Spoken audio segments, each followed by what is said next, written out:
আজকের দিনটা ছিল 1st এপ্রিল, আজকে মঙ্গলবার। এখন প্রায় হচ্ছে ওই বিকেল 4:30 মতন বাজছে। ট্রেন একদম রাইট টাইমেই পৌঁছে গিয়েছিল রামপুরহাট স্টেশন। আজকে হচ্ছে কলকাতা থেকে আমরা রামপুরহাট ফিরেছি। আগের ব্লগগুলো দেখে থাকলে তো জানবেই। আর স্টেশনে পৌঁছে টোটো করে নিয়েছিলাম। মারা বাড়ি গেল আর আমরা এদিকে আমাদের বাড়ি এলাম।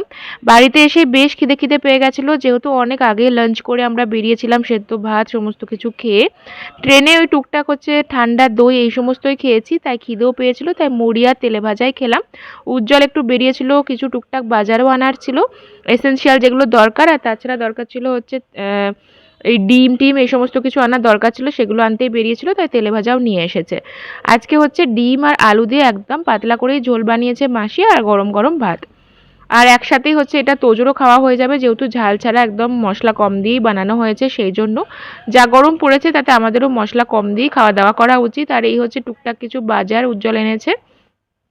তোজো এসেই পুরোদমে খেলা শুরু করে দিয়েছিল। আর এইগুলো হচ্ছে তোজোর মণিমার থেকে তোজোর প্রাপ্তি হয়েছে এই সফট টয়েস হাস্কি, এত সুন্দর ডাইনোসরটা যেটা ব্যাটারিতে চলে, আর একটা সফট টয়েস ডাইনোসর। তাছাড়া হচ্ছে টাকাও পেয়েছে, সেগুলোতে পয়লা বৈশাখে জামা কাপড় কিনবে। আপাতত আমরা সবাই মিলে এখন রেস্ট করছি।